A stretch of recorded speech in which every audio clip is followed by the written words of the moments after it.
दोस्तों, शेयर बाजार में आज बड़ी हलचल है और आज सबसे ज़्यादा चर्चा में रहा है शुगर सेक्टर।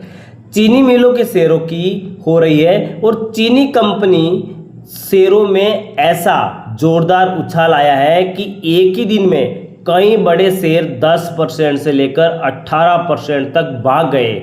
दोस्तों, आपको याद होगा कि जब कुछ समय पहले एथेनॉल को लेकर बड़ी खबर आई थी, तब हमने आपसे बात कही थी कि आने वाले समय में शुगर शेयरों में अच्छी तेजी देखने को मिल सकती है।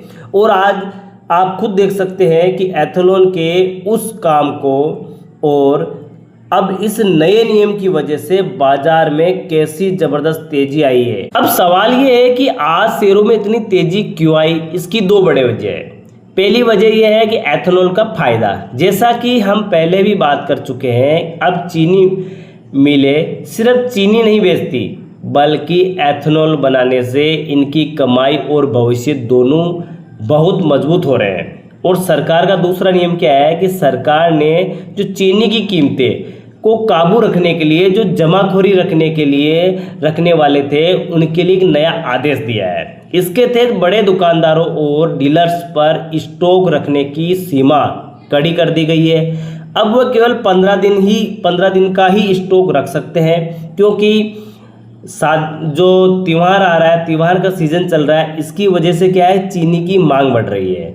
तो इसको ध्यान में रखते हुए सरकार ने एक नया नियम निकाला कि 15 दिन से ऊपर कोई बड़े जो दुकानदार है वो चीनी का स्टॉक नहीं कर सकते। तो आइए अब नज़र डालते हैं आज किन किन शेयरों ने कितनी शानदार उछाल लगाई। एक तो अगर हम बात कर ले बलरामपुर चीनी मिल्स की, तो ये शेयर 767.10 पर पहुंच गया और इसमें 17.87% की भारी तेजी आई।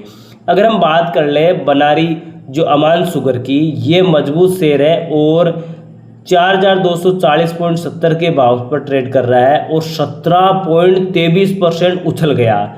अगर हम बजाज हिंदुस्तान शुगर की बात कर ले तो ये 23.33 के भाव पर पहुंचकर यानी 14.47% की बढ़त के साथ बंद हुआ है। उत्तम शुगर मिल्स इस शेयर में भी बड़ा उछाल आया और ये शेयर 336.22 पर पहुंच गया, यानी 11.70% मजबूत हुआ। अगर हम बात कर ले उगार शुगर वर्कर्स की, तो ये शेयर 56.07 के भाव पर 11.23% की शानदार तेजी के साथ बंद हुआ है। अगर शक्ति शुगर की बात कर ले तो इसने भी 21.77 के भाव पर यानी 10.51% की जोरदार बढ़त दिखाई है। अगर हम राणा शुगर की बात कर ले तो इसमें भी 10.54% का उछाल आया और 15.21 पर नजर आया। इसके अलावा जो EID फेरी है, त्रिवेणी है, इंजीनियरिंग है, द्वारिकेश है, शुगर है, अवध शुगर जैसे शेयरों में भी अच्छी खासी खरीदारी देखने को मिला। तो दोस्तों, एथेनॉल के बढ़ते काम और सरकार के इस नए नियम की वजह से शुगर सेक्टर इस समय काफ़ी मजबूत दिख रहा है। बाकी बाजार में पैसा लगाने से पहले अपनी खुद की जांच पड़ताल जरूर करें। अगर आपको वीडियो अच्छी लगी तो लाइक कीजिए, शेयर कीजिए, सब्सक्राइब जरूर कीजिए। ओके दोस्तों, फिर मिलेंगे अगली वीडियो के साथ।